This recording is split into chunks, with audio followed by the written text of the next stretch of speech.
मेरे लिए। मेरी जिंदगी का एक मूल मंत्र है, मुझे नहीं पता कि भगवान होता है कि नहीं होता। आपने किसी ने देखा है? देखा है? हमारी आस्था का प्रतीक है, लेकिन हमने साक्षात देखा नहीं है। हम भोग लगाते हैं, लेकिन इस धरती पर माता पिता साक्षात भगवान का रूप होते हैं। मेरे लिए मेरे पिता मेरे जीवन की धुरी तय करते हैं। आज मेरे अस्तित्व की पहचान है तो महिपाल मदेरणा के कारण है। मेरी हर चलती सांस, पलकती आंख, और आज आपके बीच में खड़ी ये जनसभा आशीर्वाद देती, ये मुझे महिपाल मदेरणा से विरासत में मिली है। मैंने उनके आशीर्वाद से 2018 के चुनाव का आगाज किया था, और इस 2018 के चुनाव में ओसिया ने बाहें खोलाकर मुझे आशीर्वाद के रूप में अपना मंत्र प्रदान किया था। आपके उस मत की टंकार से मैं 15वीं विधानसभा की सीढ़ियां चढ़ी और ओसिया के मतदाता और ओसिया की टंकार बनकर, आपकी आवाज बनकर बोलती रही। लेकिन मैंने कुछ वादे किए थे। मैंने कहा था कि मैं परशुराम मदेरणा की पोती हूं, जिसने दौरों की धरती चाटी से निकलकर किसान राजनीति का झंडा पूरे हिंदुस्तान में फहराया और किसान केसरी के नाम से जाने गए। किसान केसरी के उस पूरे संघर्ष में अगर किसी का योगदान है तो ओसिया का योगदान है, आपका योगदान है। मैंने कहा था कि मैं महिपाल मदेरणा की बेटी हूं, जिसको 2008 के रण में आपने जिताया था, आपने जिताया था। मुझे 2018 में मेरे परिवार की पेठ है, नेता काबिल एतबार होना चाहिए, और वो काबिल एतबार पेठ मेरे पिता और दादा ने आपके बीच में खून पसीने की कमाई करी, आपके बीच संघर्ष किया और फिर कमाई। मैंने कहा मैं 5 साल बाद जब आपके बीच आऊंगी तो कार्यशैली के आधार पर वोट मांगने आऊंगी। मैं 5 साल आपके बीच में जब वापस आऊंगी तो उस 5 साल के लेखे जोखे के नाम पर वोट मांगने आऊंगी। मुझे आज खुशी है कि आज 5 साल बाद मैं आपके बीच में ओसिया के रचनात्मक काम और चौमुखी विकास की गाथा लेकर आई हूं। मैंने सबसे पहले कहा था कि मैं ओसिया को भ्रष्टाचार मुक्त शासन दूंगी। दूसरा, मैंने कहा था कि मैं ओसिया को गुंडा राज से मुक्त करूंगी, और मैंने कहा था तीसरा कि मैं ओसिया के अंदर चौमुखी विकास और रचनात्मक काम करूंगी। मैंने वो तीनों वादे पूरे किए हैं और इसलिए मेरा आत्मविश्वास आसमान छू रहा है। आज मेरे पिता ने कहा था कि संघर्ष के पथ तय करने पड़ते हैं, कोई शॉर्टकट नहीं होता, कोई बीच की गली नहीं होती, ये रास्ते तुम्हें स्वयं तय करने हैं। मैंने पूर्ण विश्वास और आत्मसंतुष्टि के साथ आज आपके बीच खड़ी हूं। मुझे विश्वास है कि मेरे काम के आधार पर आप मेरा आकलन करेंगे। मुझे विश्वास है कि जब आप 25 तारीख को वोट देने जाएंगे तो खटका दबाने से पहले काम के बारे में जरूर सोचेंगे।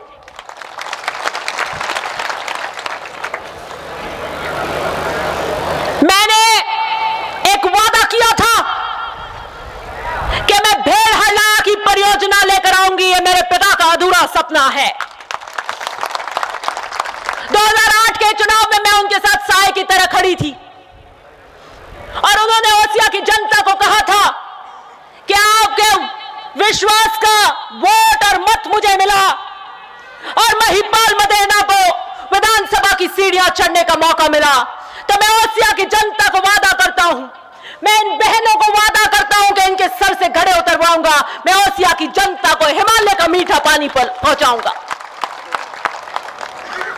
आपके वोट की तनख्वाह से वो जीते, कांग्रेस की सरकार में जल संसाधन मंत्री बने और ढानी ढानी गांव के अंदर मीठा पानी आया, मीठा पानी आया। लोग आश्चर्य करते थे कि हिमालय का मीठा पानी अपने यहां धोरों में कैसे आ सकता है, लेकिन फिर यह भी बात करते थे कि जबान के धनी है, इनके वादा खिलाफी नहीं होती, जो कह दिया वो लौ की लकीर है। कहा है तो तरकीब बहुत होगी, इनको पेन चलाने की अटकल आती है। जैसे हमें खेती की आती है, वैसे राजनीति की खेती में पारंगत है। तो विश्वास है हमारे को। मेरे पिता ने 5 लाख घेवड़ा, तिवरी, मथानिया और भेड़ हलाया स्वीकृत कराई। बदले की राजनीति से भाजपा की सरकार ने भेड़ हलाया की परियोजना नहीं होने दी।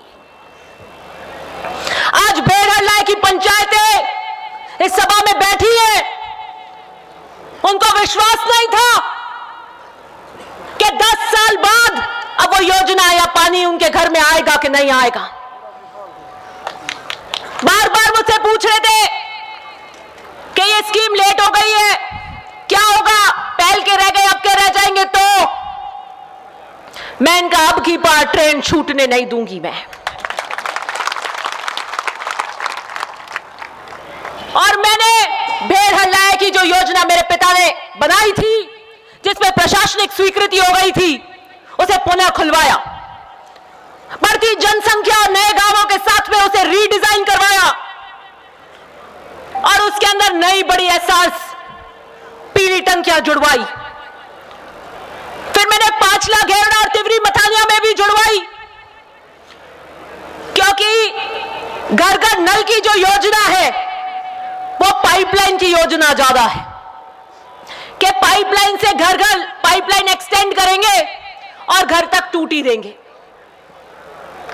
मैंने कहा ये ऐसे पाइप लगा दोगे जिनमें पानी नहीं आएगा, हम गांव में जाएंगे और लोग कहेंगे तो भारी उड़ी थारी पाची ले जाओ कौन भारी अड़ी पाइपलाइन, पानी नहीं आवे हमें। मैंने कहा बिना टंकियों के, बिना इंफ्रास्ट्रक्चर के ये खोखली बातें मत कीजिए। हम ऐसे ढानियों में पेयजल की आपूर्ति नहीं कर सकते हैं। मैंने नक्शे खुलवाए और जिस गांव में, जिस ग्राम पंचायत में टंकी नहीं थी, वहां ऐसे पेन से टंकी बना दी, ऐसे लेके और ये टंकी बना दी, पूरे मैप कर दिया। अधिकारियों को कह दिया रीडिजाइन कर दीजिए, यहां टंकी बनेगी। अधिकारियों ने रीडिजाइन कर दिया, 200 की लागत 1500 हो गई, पीएचडी में ऊपर गई। तो इन टंकियों को काटो, इन पे कैंचियां चलाओ। उन पे कैंची चलाने का काम किया, मेरे संज्ञान में आया तो मैं उनसे भिड़ गई। मैंने कहा टंकी नहीं कटेगी। और ये बताइए आप मुझे कि टंकी नहीं बनने का कारण लिख कर दीजिए, आप उल्लेख कीजिए। मैंने जनसंख्या के आधार पर पुरानी टंकी कितनी केएल की है, उसके आधार पर एक एक टंकी के काटने का विवरण दीजिए। खाना पूर्ति लेपापोती करके लेकर आए, सब विवरण गलत है। मैं पढ़कर जाती हूं। मैं पीएचडी के इंजीनियर से संवाद करने से पहले उसके ऊपर की जितनी नॉलेज होती है उतना पढ़कर जाती हूं। वो नेला मारेगा तो मेरे पास देला है उसके लिए। किसान की बेटी हूं, यूं चक्रों में नहीं आने वाली हूं। जोरदार ठन गई, नहीं बनी तो फिर मैंने कहा ये तो बात विधानसभा के पटल पर ले जानी पड़ेगी। विधानसभा के पटल पे आपकी बात रखी और बुलंदी से रखी। ओसिया के मतदाताओं के हक की लड़ाई थी, वो आपके गांव की टंकी थी। और मुझे कोई गुरेज नहीं है अपनी ही सरकार के मंत्रियों से ओसिया के काम के लिए पूछताछ करनी पड़े तो। मेरा हाथ नहीं कांपता, मेरी जबान के अंदर दरारें नहीं पड़ती, क्योंकि मेरा सबसे पहला और प्रथम कर्तव्य अगर कोई है तो वो ओसिया की जनता के प्रति है। मैं राजस्थान की विधानसभा में ओसिया के मतदाता को वोट लेकर गई हूं और उनके वोट के हक के लिए किसी से भी लड़ना पड़ जाए तो दिव्या मदेरणा लड़ेगी और लड़ती आई है। और मैंने उस वोट की ताकत से काटी हुई टंकियों को आप जान सकते हैं कितनी टंकियां थी। उन्होंने 5 टंकी काटी, मैंने उस एक के अंदर 21 टंकी कराई। दूसरे में उन्होंने 5 या 4 टंकी काटी, मैंने 11 टंकी कराई। मैंने स्कीम बदल दी और मैंने कहा बनेगी तो ऐसे ही बनेगी। और 103 टंकियों का मतलब आप जानते हैं, हर 18 दिन पर ओसिया की जनता को एक पीली टंकी, हर 18 दिन पर।